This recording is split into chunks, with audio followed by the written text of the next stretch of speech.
Hi students, welcome to Anu educational studies. 9ನೇ ತರಗತಿ ಗಣಿತ ಭಾಗ 2 ಅಧ್ಯಾಯ 9 ವೃತ್ತಗಳು.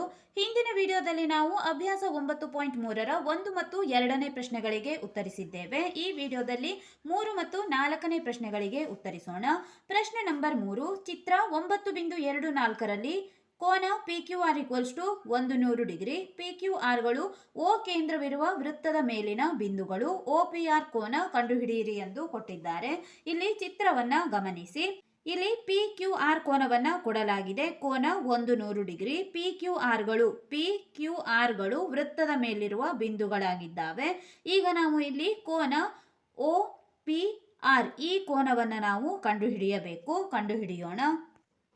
ಇಲ್ಲಿ ಚಿತ್ರವನ್ನು ನಾವು ಬಿಡಿಸಿದ್ದೇವೆ.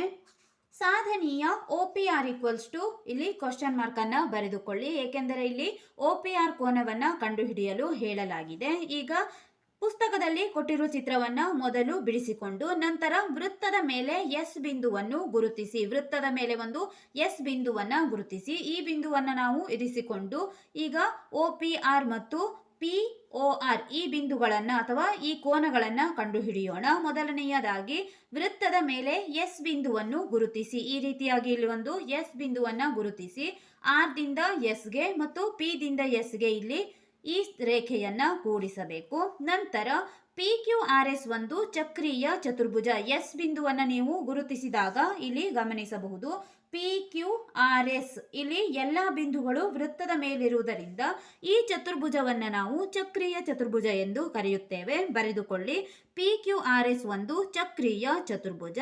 ಚಕ್ರೀಯ ಚತುರ್ಭುಜದ ಅಭಿಮುಖ ಕೋನಗಳ ಮೊತ್ತ 180 ಡಿಗ್ರಿ ಇರುತ್ತದೆ. ಅಭಿಮುಖ ಕೋನಗಳು ಎಂದರೆ Q ಗೆ S ಕೋನ ಅಭಿಮುಖ, P ಗೆ R ಕೋನ ಅಭಿಮುಖವಾಗುತ್ತದೆ. ಆದ್ದರಿಂದ ಇಲ್ಲಿ ನಾವು ಈಗ ಈ ಕೋನ ಮತ್ತು ಈ ಕೋನಗಳನ್ನು ತೆಗೆದುಕೊಳ್ಳೋಣ. ಚಕ್ರೀಯ ಚತುರ್ಭುಜದ ಅಭಿಮುಖ ಕೋನಗಳ ಮೊತ್ತ ಇಲ್ಲಿ ಮೊತ್ತ ಎಂದು ಬರೆದಿದ್ದೇವೆ. ಮೊತ್ತ 180 ಡಿಗ್ರಿ ಇರುತ್ತದೆ. ಆದ್ದರಿಂದ PQR ಕೋನ 100 ಡಿಗ್ರಿ ಆಗಿದೆ. ಇಲ್ಲಿ ನೀವು ಗಮನಿಸಬಹುದು PQR ಕೋನ 100 ಡಿಗ್ರಿ ಆಗಿದೆ. ಆದ್ದರಿಂದ PSR ಕೋನ 80 ಡಿಗ್ರಿ ಆಗಬೇಕು. ಅಂದರೆ 100ಕ್ಕೆ 80 ಕೂಡಿಸಿದಾಗ ನಮಗೆ 180 ಬರುತ್ತದೆ. ಆದ್ದರಿಂದ Q ಕೋನ ಇಲ್ಲಿ 100 ಡಿಗ್ರಿ ಎಂದು ಕೊಟ್ಟಾಗ ಇಲ್ಲಿ S ಕೋನವನ್ನು ನಾವು ಅಥವಾ PSR ಕೋನವನ್ನು 80 ಡಿಗ್ರಿ ಎಂದು ತೆಗೆದುಕೊಳ್ಳಬೇಕು. 100ಕ್ಕೆ 80 ಕೂಡಿಸಿದಾಗ 180 ಡಿಗ್ರಿ ಬರುತ್ತದೆ. ಈ ಬಿಂದುಗಳನ್ನು ಬರೆದುಕೊಳ್ಳಿ. ಆದ್ದರಿಂದ PQR = 100 ಡಿಗ್ರಿ. ಆದ್ದರಿಂದ PSR ಕೋನ 80 ಡಿಗ್ರಿ ಎಂದು ನೀವು ಪರಿಗಣಿಸಬೇಕು. ಈಗ ಎರಡನೆಯದಾಗಿ ಕೋನ POR = 2 ಗುಣಿಸು ಕೋನ PSR. ಇಲ್ಲಿ ನೀವು ಪ್ರಮೇಯ 9.7 ಗಮನಿಸಿ. ನಾವು ಹಿಂದಿನ ವಿಡಿಯೋಗಳಲ್ಲಿ ಪ್ರಮೇಯ 9.7 ಚರ್ಚಿಸಿದ್ದೇವೆ. ಇನ್ನೊಮ್ಮೆ ನೋಡಿ, ಪ್ರಮೇಯ 9.7. ಒಂದು ಕಂಸದಿಂದಾಗಿ ವೃತ್ತ ಕೇಂದ್ರದಲ್ಲಿ ಏರ್ಪಟ್ಟ ಕೋನವು ಅದೇ ಕಂಸದಿಂದಾಗಿ ವೃತ್ತದ ಇತರ ಯಾವುದೇ ಬಿಂದುವಿನಲ್ಲಿ ಏರ್ಪಟ್ಟ ಕೋನದ 2ರಷ್ಟಿರುತ್ತದೆ. ಇಲ್ಲಿ ಈ ಚಿತ್ರವನ್ನ ಗಮನಿಸಿ. ಈ ಕಂಸದಿಂದ ವೃತ್ತದಲ್ಲಿ ಏರ್ಪಟ್ಟ ಕೋನ ಅಂದರೆ B ಕೋನ. ಇದೇ ಕಂಸದಿಂದಾಗಿ ವೃತ್ತದ ಮೇಲೆ ಯಾವುದಾದರೂ ಒಂದು ಕೋನ ಏರ್ಪಟ್ಟಾಗ ಅಂದರೆ ಈ ಕೋನ ಏರ್ಪಟ್ಟಿದೆ. ಈ ಕಂಸದಿಂದ ಇಲ್ಲಿ ಈ ಕೋನ ಏರ್ಪಟ್ಟಿದೆ. ಈ ಕೋನ 2ರಷ್ಟಿರುತ್ತದೆ ಎಂದು ಹೇಳುತ್ತಿದ್ದಾರೆ. ಅಂದರೆ ಈ ಕೋನದ ಅಥವಾ ಈ ಕೋನದ 2ರಷ್ಟು ಈ ಕೋನ ಇರುತ್ತದೆ. ಇದನ್ನೇ ನಾವು ಈಗ ಪ್ರಶ್ನೆಯಲ್ಲಿ ನೋಡೋಣ. ಇಲ್ಲಿ ಚಿತ್ರದಲ್ಲಿ ಗಮನಿಸಿ, POR ಕೋನ PSR ನ 2ರಷ್ಟಿರಬೇಕು. ಇಲ್ಲಿ ಈ ಕೋನದ 2ರಷ್ಟು ಈ ಕೋನ ಇರಬೇಕಾಗುತ್ತದೆ. ಆದ್ದರಿಂದ ಈ ಕೋನ 80 ಡಿಗ್ರಿ ಇರುವಾಗ ನಾವು POR ಕೋನವನ್ನು 80 ಡಿಗ್ರಿಯ 2 ಪಟ್ಟು ಅಂದರೆ 160 ಎಂದು ತೆಗೆದುಕೊಳ್ಳಬಹುದು.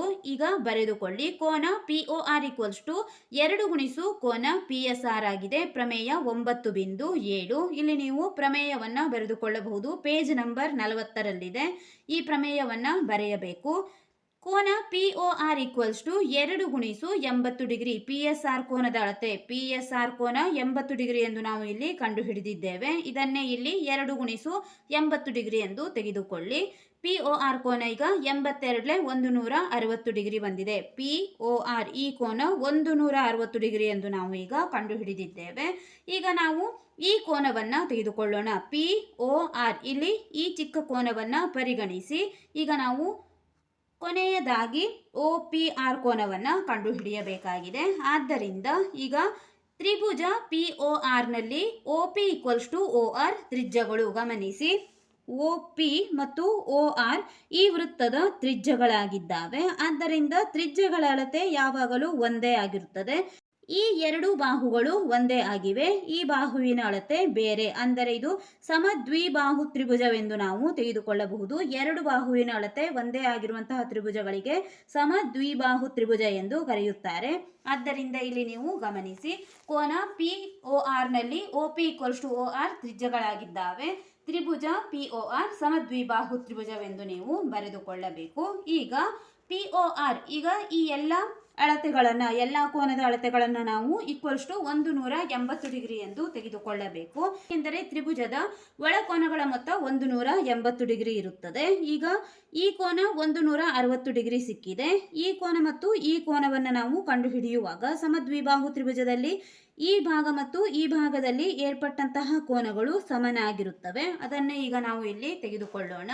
ಈಗ ತ್ರಿಭುಜ ಪಿ ಒ ಆರ್ನಲ್ಲಿ P O R plus O R P plus O P R equals to 180 degree ಎಂದು ನಾವು ತೆಗೆದುಕೊಂಡಿದ್ದೇವೆ. ಪಿ ಒ ಆರ್ ಇಲ್ಲಿ 160 ಡಿಗ್ರಿ ಬಂದಿದೆ, 160 ಡಿಗ್ರಿ. ಈಗ ಒ ಆರ್ ಪಿ ಇಲ್ಲಿ ಚಿತ್ರದಲ್ಲಿ ಗಮನಿಸಿ, ಒ ಆರ್ ಪಿ ಕೋನವನ್ನು ನಾವು ಒ ಪಿ ಆರ್ ಕೋನ ಎಂದೇ ತೆಗೆದುಕೊಳ್ಳೋಣ, ಏಕೆಂದರೆ ಈ ಕೋನ ಈ ಕೋನಕ್ಕೆ ಸಮನಾಗಿರುತ್ತದೆ. ಈಗ ನಾವು ಒ ಆರ್ ಪಿ ಕೋನವನ್ನು ಒ ಪಿ ಆರ್ ಕೋನವೆಂದೇ ಇಲ್ಲಿ ಪರಿಗಣಿಸಿದ್ದೇವೆ. ಗಮನಿಸಿ, ಒ ಆರ್ ಪಿ ಕೋನವನ್ನು ಒ ಪಿ ಆರ್ ಕೋನ ಎಂದೇ ನಾವು ತೆಗೆದುಕೊಳ್ಳೋಣ, ಏಕೆಂದರೆ ಈ ಕೋನಕ್ಕೆ ಈ ಕೋನ ಸಮನಾಗಿರುತ್ತದೆ. ಈಗ ಒ ಆರ್ ಪಿ ಕೋನದ ಬದಲಾಗಿ ಒ ಪಿ ಆರ್ ಎಂದೇ ನೀವು ತೆಗೆದುಕೊಳ್ಳಿ. ಪ್ಲಸ್ ಇಲ್ಲಿ ಒ ಪಿ ಆರ್ ಕೋನ ಇದೆ ಈಕ್ವಲ್ಸ್ ಟು 180 ಡಿಗ್ರಿ. 160 ಹಾಗೆ ಇರಲಿ. ಕೋನ ಒ ಪಿ ಆರ್ ಪ್ಲಸ್ ಕೋನ ಒ ಪಿ ಆರ್ ಎರಡು ಒ ಪಿ ಆರ್ ಕೋನವಾಗಿದೆ. 2 ಗುಣಿಸು ಒ ಪಿ ಆರ್ ಎಂದು ಬರೆದುಕೊಳ್ಳಿ. ಇಲ್ಲಿ ಎರಡು ಕೋನಗಳಿವೆ, ಆದ್ದರಿಂದ 2 ಗುಣಿಸು ಒ ಪಿ ಆರ್ ಎಂದು ನಾವು ಬರೆದಿದ್ದೇವೆ. ಈಗ 2 ಗುಣಿಸು O P R equals to, ಇಲ್ಲಿ ಕೂಡಿಸಿದಂತಹ 160 ನಾವು ಈಕ್ವಲ್ಸ್ ಟು ಚಿಹ್ನೆಯ ಎಡಬದಿ ತಂದು ಕಳೆಯೋಣ. 180 ಡಿಗ್ರಿ ಮೈನಸ್ 160 ಡಿಗ್ರಿ. 2 ಗುಣಿಸು O P R equals to 180ರಲ್ಲಿ 160 ಕಳೆದಾಗ 20 ಡಿಗ್ರಿ ಬಂದಿದೆ. ಒ ಪಿ ಆರ್ ಹಾಗೆ ಇರಲಿ. 2 ನಾವು ಈಗ ಭಾಗಿಸೋಣ. ಇಲ್ಲಿ ಗುಣಿಸಿರುವ ಸಂಖ್ಯೆ ಈಕ್ವಲ್ಸ್ ಟು ಚಿಹ್ನೆಯ ಬಲಬದಿ ಬಂದಾಗ ಭಾಗಿಸುತ್ತದೆ. 2 ಈಕ್ವಲ್ಸ್ ಟು 20 ಡಿವೈಡೆಡ್ ಬೈ 2 ಎಂದು ಇಲ್ಲಿ 2 ನಾವು ಭಾಗಿಸಿದ್ದೇವೆ. ಆದ್ದರಿಂದ 2 ಒಂದಲೇ 2, 2 ಹತ್ತಲೇ 20. ಆದ್ದರಿಂದ ಒ ಪಿ ಆರ್ ಕೋನ ಈಕ್ವಲ್ಸ್ ಟು 10 ಡಿಗ್ರಿ. ಇಲ್ಲಿ ಸಾಧಿಸಲು ಹೇಳಿರುವಂಥದ್ದು ಸಾಧನೀಯ ಒ ಪಿ ಆರ್ ಅನ್ನು ನಾವು ಕಂಡುಹಿಡಿಯಬೇಕಾಗಿತ್ತು. ಇಲ್ಲಿ ಕೋನ ಒ ಪಿ ಆರ್ ಅನ್ನು ಕಂಡುಹಿಡಿದಿದ್ದೇವೆ. ಒ ಪಿ ಆರ್ ಕೋನದ ಅಳತೆ 10 ಡಿಗ್ರಿ. ಪ್ರಶ್ನೆ ನಂಬರ್ 4. ಚಿತ್ರ 9.25ರಲ್ಲಿ A B C equals to 69 degree, ಕೋನ A C B equals to 31 degree ಆದರೆ ಕೋನ ಬಿ ಡಿ ಸಿ ಕಂಡುಹಿಡಿಯಿರಿ. ಇಲ್ಲಿ ವೃತ್ತದಲ್ಲಿ 2 ಕೋನಗಳನ್ನು ಕೊಟ್ಟಿದ್ದಾವೆ. ಇವು ಒಂದೇ ವೃತ್ತಖಂಡದಲ್ಲಿವೆ. ಅಂದರೆ ಈ ರೀತಿಯಾಗಿ ನಾವು ಮಧ್ಯದಲ್ಲಿ ಒಂದು ಗೆರೆಯನ್ನು ಎಳೆದಾಗ ಇದೊಂದು ವೃತ್ತಖಂಡ, ಇದೊಂದು ವೃತ್ತಖಂಡ ಎಂದು ತೆಗೆದುಕೊಳ್ಳಬಹುದು. ಒಂದೇ ವೃತ್ತಖಂಡದಲ್ಲಿರುವಂತಹ ಈ 2 ಕೋನಗಳು ಪರಸ್ಪರ ಒಂದಕ್ಕೊಂದು ಸಮನಾಗಿರುತ್ತವೆ. ಈಗ ನಾವು ಮೊದಲನೆಯದಾಗಿ ಕೋನ ಎ ಬಿ ಸಿ ಯನ್ನು ತೆಗೆದುಕೊಂಡು ಒಳಕೋನಗಳ ಮೊತ್ತ 180 ಡಿಗ್ರಿ ಎಂದು ತೆಗೆದುಕೊಳ್ಳೋಣ. 2 ಕೋನಗಳ ಅಳತೆಯನ್ನು ಕೊಟ್ಟಿದ್ದಾರೆ. ಇನ್ನೊಂದು ಕೋನವನ್ನು ನಾವು ಕಂಡುಹಿಡಿದಾಗ 2 ಕೋನಗಳ ಅಳತೆಯನ್ನು ಉಪಯೋಗಿಸಿಕೊಂಡು ನಾವು 3ನೇ ಕೋನವನ್ನು ಕಂಡುಹಿಡಿಯಬಹುದು. 3ನೇ ಕೋನವನ್ನು ಕಂಡುಹಿಡಿದಾಗ ಎ ಕೋನ ಡಿ ಕೋನಕ್ಕೆ ಸಮನಾಗಿರುತ್ತದೆ, ಏಕೆಂದರೆ ಪ್ರಮೇಯ 9.8ರ ಪ್ರಕಾರ ಒಂದೇ ವೃತ್ತಖಂಡದ ಮೇಲಿರುವಂತಹ 2 ಕೋನಗಳು ಪರಸ್ಪರ ಸಮ ಎಂದು ನಾವು ಚರ್ಚಿಸಿದ್ದೇವೆ. ಆಗ ಎ ಕೋನ ಡಿ ಕೋನಕ್ಕೆ ಸಮನಾಗಿರುತ್ತದೆ. ಎ ಕೋನದ ಅಳತೆಯನ್ನೇ ನಾವು ಬಿ ಡಿ ಸಿ ಕೋನದ ಅಳತೆಯನ್ನಾಗಿ ಬರೆದರೆ ಆಯಿತು. ಈ ಪ್ರಶ್ನೆ ಸುಲಭವಿದೆ. ಇಲ್ಲಿ ಚಿತ್ರವನ್ನು ಬಿಡಿಸಿಕೊಳ್ಳಿ. ಕೋನ A B C equals to 69 degree, ಕೋನ A C B equals to 31 degree ಎಂದು ಅವರು ಕೊಟ್ಟಿದ್ದಾರೆ. ಬಿ ಡಿ ಸಿ ಕೋನವನ್ನು ನಾವು ಕಂಡುಹಿಡಿಯಬೇಕು. ಈಗ ತ್ರಿಭುಜ ಎ ಬಿ ಸಿಯಲ್ಲಿ ಎ ಬಿ ಸಿ ಕೋನದಲ್ಲಿ ನಾವು ಎ ಕೋನವನ್ನು ಕಂಡುಹಿಡಿಯೋಣ. ಮೊದಲನೆಯದಾಗಿ ಈ ಪ್ರತಿ ಕೋನಗಳ ಮೊತ್ತವನ್ನು 180 ಡಿಗ್ರಿ ಎಂದು ತೆಗೆದುಕೊಳ್ಳಬೇಕು. ಎ ಬಿ ಸಿಯಲ್ಲಿ A B C plus B C A plus C A B equals to 180 degree ಎಂದು ತೆಗೆದುಕೊಳ್ಳಿ. ಎ ಬಿ ಸಿ ಕೋನ 69 ಡಿಗ್ರಿ ಇದೆ, ಪ್ಲಸ್ ಬಿ ಸಿ ಎ ಕೋನ 31 degree, plus C A B ಈ ಕೋನ ತಿಳಿದಿಲ್ಲ, ಹಾಗೆ ಬರೆದುಕೊಳ್ಳೋಣ, ಈಕ್ವಲ್ಸ್ ಟು 180 ಡಿಗ್ರಿ. 69ಕ್ಕೆ 31 ಕೂಡಿಸಿದಾಗ 100 ಬರುತ್ತದೆ. ಆ 100 ನಾವು ಈಕ್ವಲ್ಸ್ ಟು ಚಿಹ್ನೆಯ ಬಲಬದಿ ಬಂದು ಕಳೆದಿದ್ದೇವೆ. C A B equals to ಇಲ್ಲಿ 180 ಡಿಗ್ರಿಯಲ್ಲಿ 180 ಮೈನಸ್ 100 ಎಂದು ಬರೆದುಕೊಳ್ಳಿ. 180ರಲ್ಲಿ 100 ಕಳೆದಾಗ 80 ಡಿಗ್ರಿ ಉಳಿಯುತ್ತದೆ. ಆದ್ದರಿಂದ ಸಿ ಎ ಬಿ ಕೋನ ನಮಗೆ 80 ಡಿಗ್ರಿ ಬಂದಿದೆ.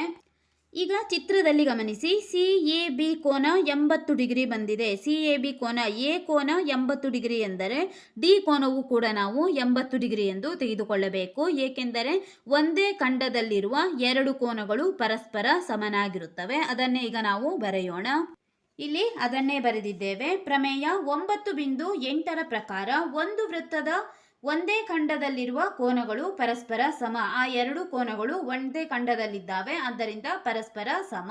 ಆದ್ದರಿಂದ ಕೋನ C A B equals to ಕೋನ B D C. B D C ಕೋನವನ್ನು ನಾವು ಕಂಡುಹಿಡಿಯಬೇಕಾಗಿದೆ. ಈ ಎರಡು ಕೋನಗಳು 80 ಡಿಗ್ರಿ ಎಂದು ನಾವು ಪ್ರಮೇಯ 8 ಪ್ರಕಾರ ತೆಗೆದುಕೊಂಡಿದ್ದೇವೆ. ಪುನಃ ಇಲ್ಲಿ ಬಿ ಡಿ ಸಿ ಕೋನದ ಅಳತೆಯನ್ನು ಬರೆಯಿರಿ. ಆದ್ದರಿಂದ ಕೋನ B D C equals to 80 degree. ಈ ವಿಡಿಯೋದಲ್ಲಿ ನಾವು ಅಭ್ಯಾಸ 9.3ರ 3 ಮತ್ತು 4ನೇ ಪ್ರಶ್ನೆಗಳಿಗೆ ಉತ್ತರಿಸಿದ್ದೇವೆ. ಮುಂದಿನ ವಿಡಿಯೋದಲ್ಲಿ 5 ಮತ್ತು 6ನೇ ಪ್ರಶ್ನೆಗಳಿಗೆ ಉತ್ತರಿಸೋಣ.